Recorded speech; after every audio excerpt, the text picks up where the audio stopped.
Tantor Audio presents The One-Eyed Man, a Fugue with Wind and Accompaniment, by L.E. Modesitt, Jr., narrated by William Dufris. There are none so blind as those who will not see. 1. Court procedures on Bachmann were old-fashioned, requiring all parties be present. So there I was, after 2 hours of evidence and testimony, on one side of the courtroom, standing beside my advocate, Jared Heinsohn, before the judge's bench, and on the other side was Ceylesian, with her advocate. Ceylesian didn't look in my direction. That didn't surprise me. For the 3 years before she left, she'd barely looked at me, even when she'd been looking at me. That didn't bother me so much as the way she'd set me up after she'd split, so that the only option was no fault. The judge looked at me. I could have sworn that the quick glance she gave me was almost pitying. I didn't need that. Then she cleared her throat and spoke. In the proceeding for dissolution of permanent civil union between the party of the first part, Ceylesian Favor, and the party of the second part, Paulo Verano, the Court of Civil Matters of the Unity of the Ceylesian Arm, located in the city of Smithson, world of Bachmann, does hereby decree that said civil union is hereby dissolved. She barely paused before going on.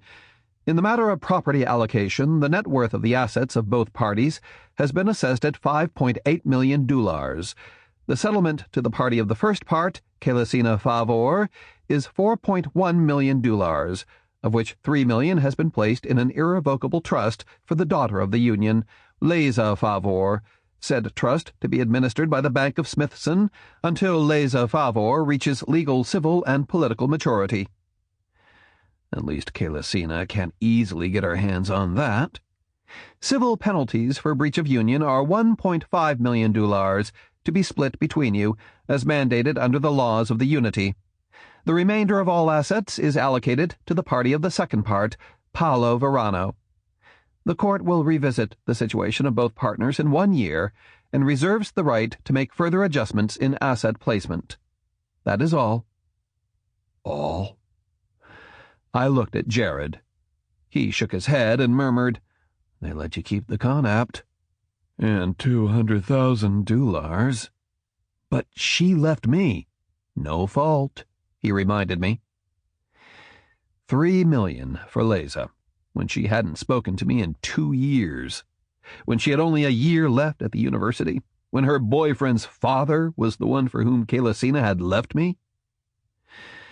So, out of some $6 million, I had $200,000 left, and a small conapt in my Kayla, and a consulting business that the civil court could suck dollars from for another 2 or possibly 3 years, all because I went to bed with someone besides Ceylesian a year after she'd left me.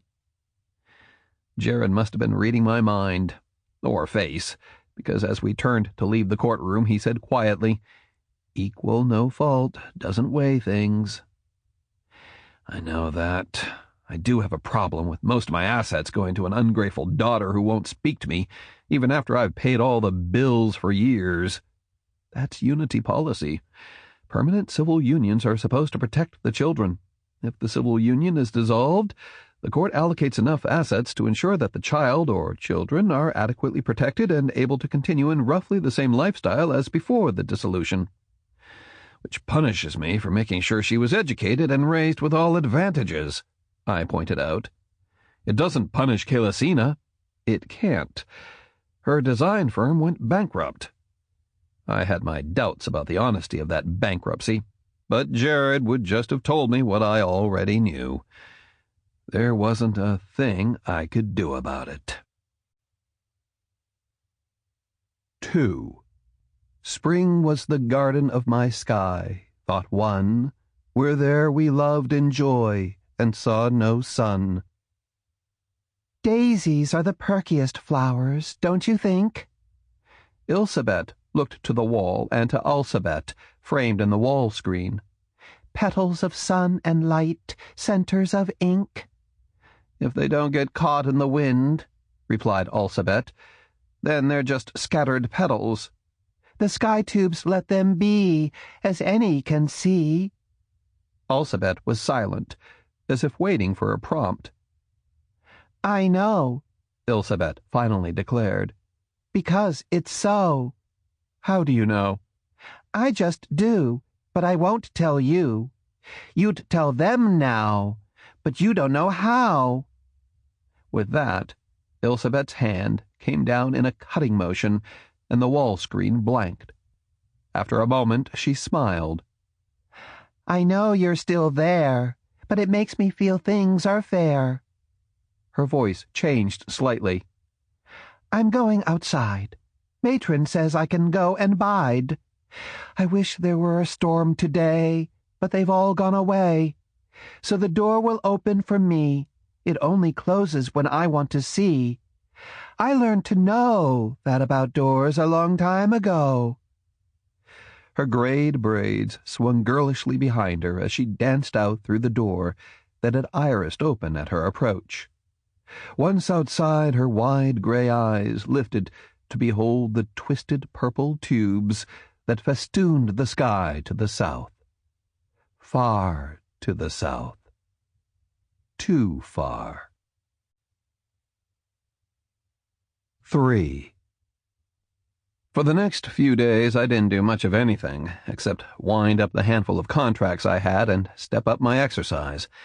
Over the past few months, I hadn't been as assiduous as I should have been in looking for new clients, but it's hard to think about ecology, especially unified ecology, when you'll have to subcontract experts in order to provide the expected range of credentials and then pay their fees, especially when you're worried about getting fleeced and when you suspect anything left after your expenses will go to your former spouse.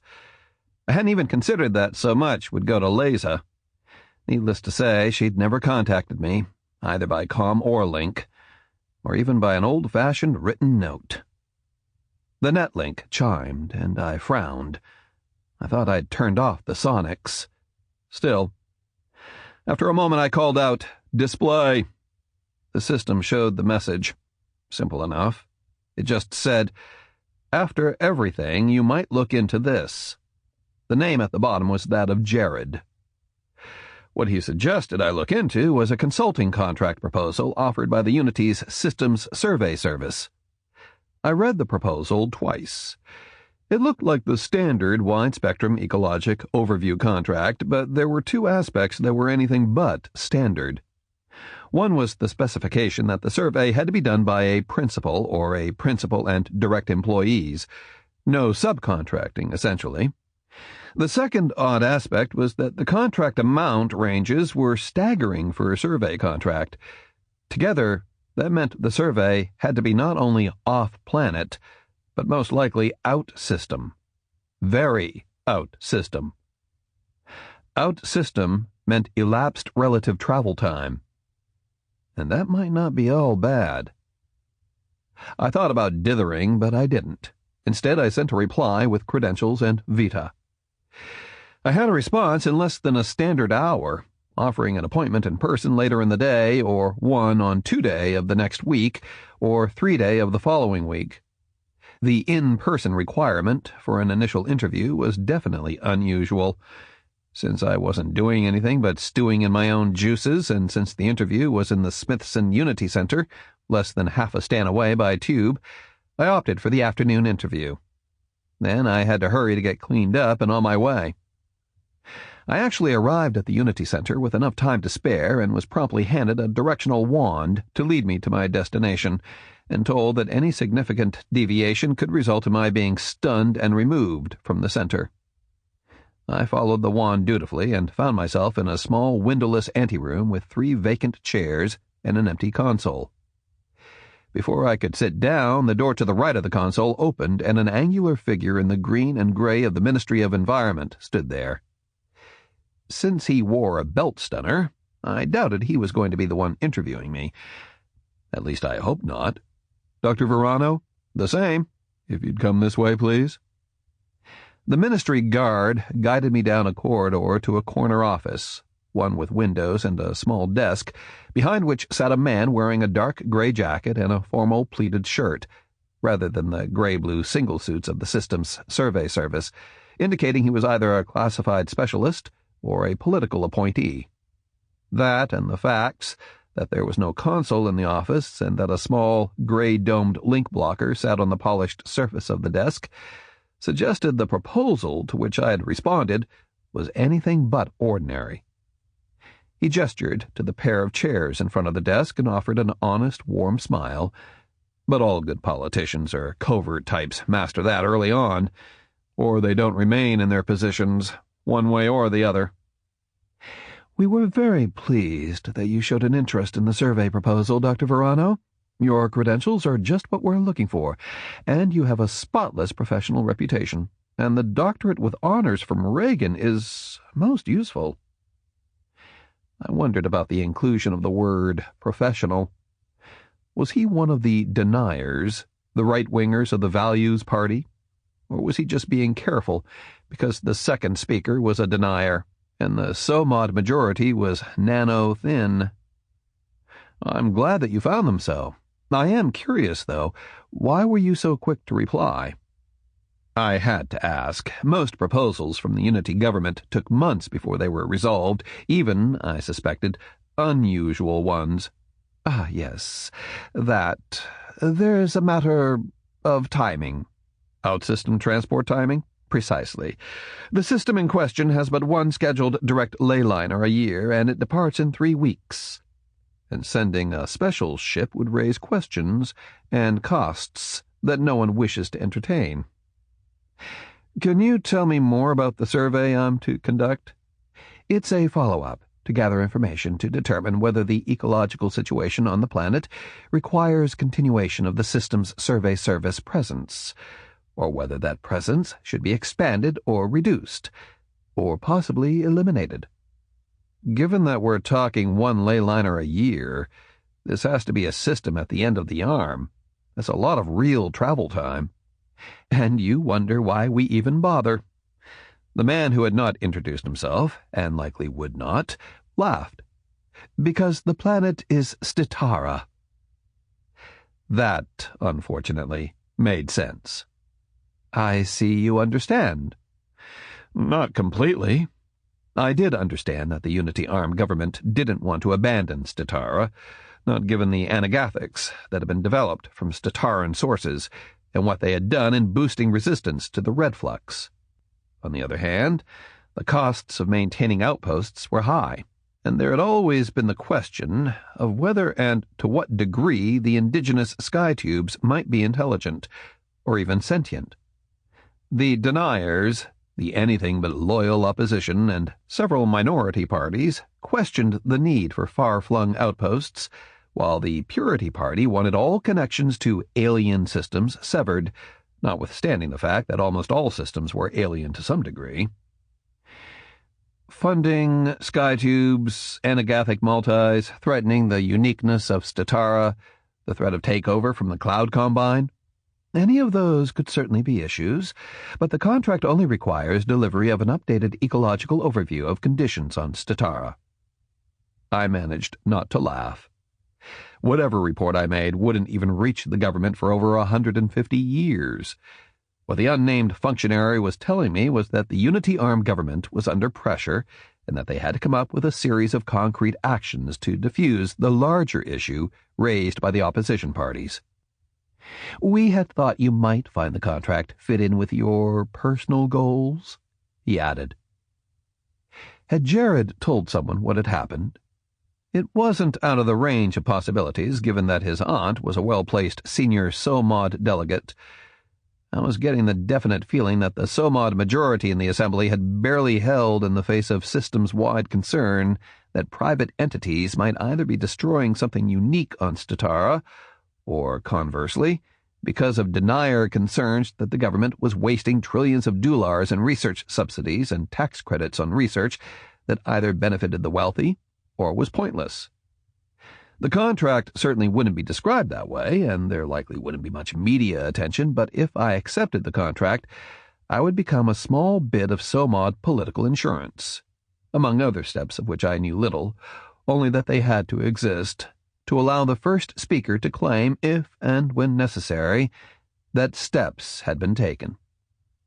So I'd be highly paid, lose all contacts with my past life, and no one would even know how the problem might be resolved or if it would be. But the first speaker could claim it had been addressed, at least to the best of anyone's ability. It might, I admitted. After that, it was merely a matter of negotiation, and not much at that, because I knew they could make my life even more difficult than it was, and also that taking the contract would mean Ceylesian couldn't do much more to me. In fact, the relativistic time dilation of some 73 years one way was looking better and better. With any luck, Ceylesian would have doddered into seniority and forgotten me, or at least found some other ram to fleece, by the time I returned to anywhere in the Arm. Why the Unity accepted my proposal so quickly I had no idea, except there probably wasn't anyone else with my experience in ecological interactions who was desperate or crazy enough to want the assignment, and they wanted political cover quickly. The upfront bonus, while not huge, combined with what I'd get from the sale of the Conapt and the few $100,000 I had left, would create enough to purchase a dilation annuity, hopefully compounded substantially. That might actually amount to something when I returned, and I'd still be physically young enough to enjoy and appreciate it. If everything went to hell, and that was always a possibility, at least I'd be away from the worst of the collapse. And who knew? The Stittara assignment might actually be interesting. 4. I made it away from Smithson before my contract became public, but not away from Bachman. Well, not out of orbit. The Persephonea was about to break orbit when I got a message from Jared with a LinkNet clip of a sweet-faced woman talking about the last-moment efforts of the Somods to influence the elections with a series of expensive cosmetic and very political actions. Mine wasn't the first listed, but it was far from the last, and the bottom line was that the Somods were spending millions, if not billions of dollars on useless surveys and assessments whose results wouldn't be seen for decades, if not generations, if at all. And of course, they had to provide a return bond as well, in the event that something catastrophic had occurred on Stittara, either physically or politically. I didn't worry about the physical catastrophes. Planets were pretty stable as a whole, and it took hundreds of millions of years to see any basic changes. Political changes were another matter, but, again, given Stittara's low population, the reliance on Arm technology, even if filtered by time, and the distance from Bachman, it was unlikely I'd be declared persona non grata upon arrival. If that did happen, I'd still get return passage and my bonus. And that wasn't bad. The media summary on my assignment was simple. Stittara is the source of anagathics that have more than doubled the lifespans of Arm citizens. Why spend millions to reassess what's already known? The Ministry of Environment view I'd been given earlier was somewhat different. Do an environmental assessment to make sure no one is altering the environment on Stittara, because the research of that environment has created and continues to create products that affect billions of lives, and supports billions of dollars in research, investment, and healthcare products. Jared also sent a confirmation that he had filed the documentation and the taxes on the proportion of my contract advance that I was transferring with me to Stittara.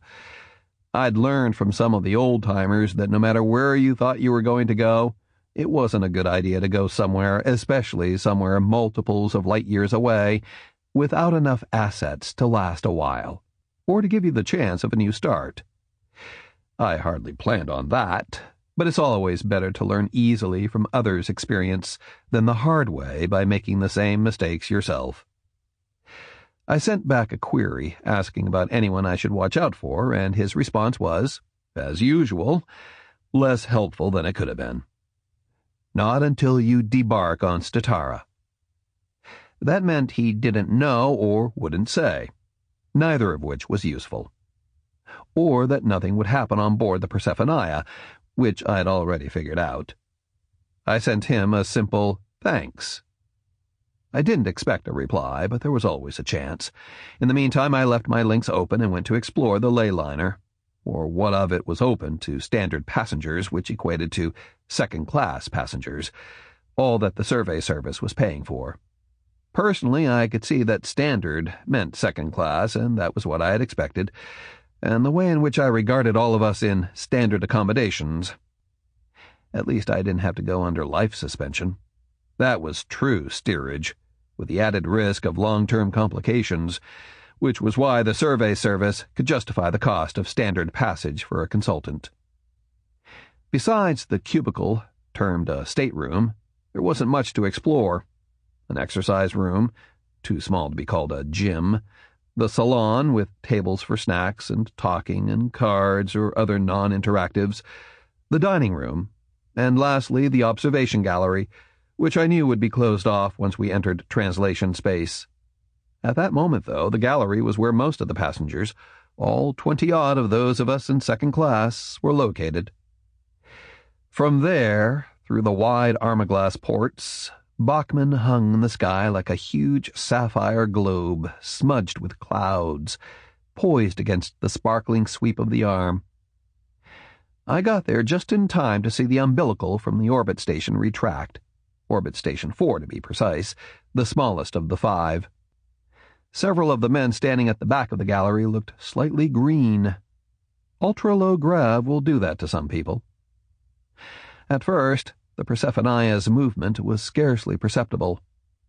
By the time we were moving out system, I sat down in the salon, by myself. Once the ship was away from a planet, the view of the stars and the arm didn't change. Not to the naked eye, anyway.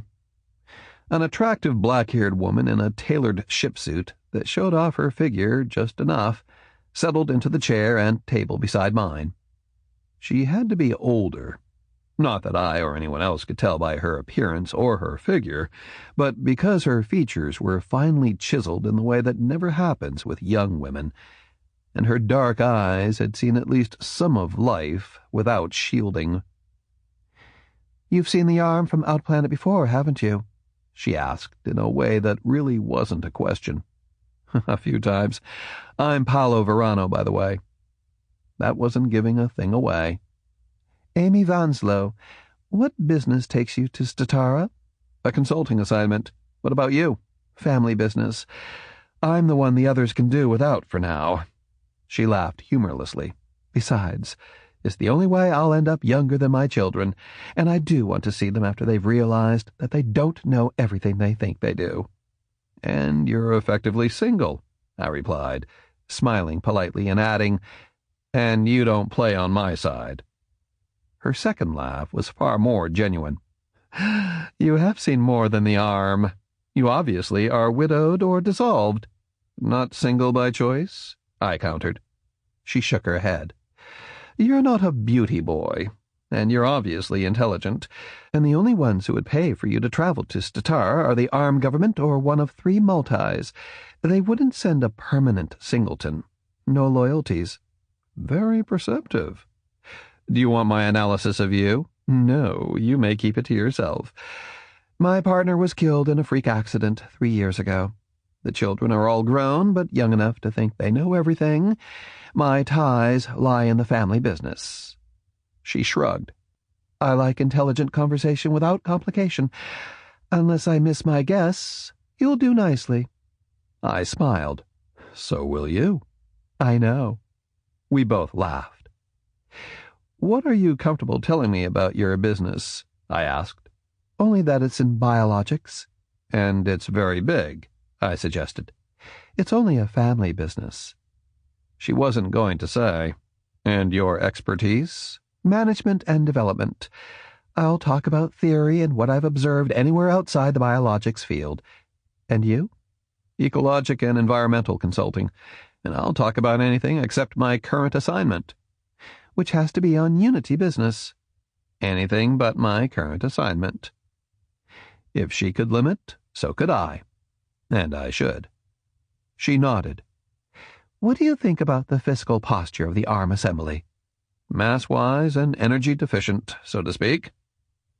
At that point, a steward arrived. Amy ordered a white ice, or whatever the vintage was that the staff was providing as such, and I had an amber lager. If she happened to be what she offered herself as, she was unlikely to be one of those who I needed to watch out for, but who was to say she was exactly what she said she was? And what sort of family business could afford to send someone as far as Stittara unless it was truly huge? In which case, why was she traveling standard class? I doubted I'd be getting any answers soon, but talking with her was likely to be interesting, and if I listened more than I talked, which was often hard for me, I might learn more than a few things I didn't know. 5. Aboard any transship, time passes slowly, unless you're in life suspension, and the trip on the Persephonea was no exception, especially given that it would take more than a week to get far enough out-system that the ship could even enter transspace. While I certainly spent a fair amount of time with Amy, there were others in whom I had some interest, if only because their presence aboard the ship seemed in one way or another anomalous. One of them was Roberto Geibel, clearly of dark Hispano heritage and likely of an equally wealthy background from his mannerisms, unless, of course, he was playing a role. But in some ways, we all do. He'd immediately insisted, "Call me Rob, please." That tended to confirm the wealth, since all too many of those with enormous assets went out of their way not to be standoffish, but those who played roles would know that as well. My response had been, "Paulo Verano, and it is Paulo." I'd said it dryly enough that he'd actually smiled. Geibel was one of those men whose original genes would have left them bald after 30 bio-years. Biologics have stopped that, but his natural thick black hair looked anything but natural. He probably would have liked to have adopted the Skinner look, except that the Skinners were all cyborg-enhanced, and Geibel definitely wasn't their type. On the 4th day, we were back in the salon, late morning, ship time, essentially waiting for a midday meal that would be filling, decent, and hardly inspiring, after I'd spent a good standard hour exercising in one corner of the so-called gym and trying to brush up my juchai, and another cooling off before I took what passed for a shower. Geibel was a permanent singleton and professional freelance documentarian. He claimed to be headed to Stittara to see if he could gain access to the Forerunner digs. There's never been much published, or on the links about them, and one of the multis actually has grandfathered exclusive rights to one site. It's hundreds of millions of years old, if what I've been able to ferret out is halfway correct. Who would be interested in something like that? Well, that sort of personal docu-trip never goes out of style. I know. I'm still getting residuals on a docu-visit to a piece of space junk that no one ever identified, except that it was too young to be Forerunner and too old to be human or Farkan, and too strange to be Ansaran. Too strange to be Ansaran. I had a hard time conceiving of that, unless it was some forgotten form of human space art, an art form that had died out thousands of years earlier when people had gotten over the idea of spending hundreds of thousands or millions of dollars to see something they couldn't even identify with. I've even got residuals on a piece I did looking into the original sewers of Smithson. You came out here without any guarantee of access to the site? The rights are held by the Stittaran subsidiary. I'd grow old before the papers went out and came back. Besides, Geibel laughed, it doesn't matter. If they grant me access, that's one documentary. If they don't, it's another. And they wouldn't like the second one very much. And if something happens to me, that's a third, already in the hands of my advocate, and they'll like that even less. You've thought it all out. Oh, they'll let me do it. Done this more times than I can count. They get good PR for letting me say how odd and mysterious what they've discovered happens to be, and I go away, and we're both happy. He paused. But you've always got to have backup. That's the problem you technical consultants face, no backup. What do you do if you don't get the information or the access that you need? Or if it's the wrong information? I smiled. Usually, if they try to give me the wrong information, that provides all the assurance I need to get the right information. I took a sip of the lager, more of a prop than a necessity. Geibel sipped his seltzer, then nodded. Suppose we're alike in that respect. You've been talking with Amy Vonslow. What do you think of her? Intelligent, extraordinarily well-informed, and not the sort I'd really want to cross. I got that impression. She didn't exactly want to talk to me. Sample complete. Ready to continue?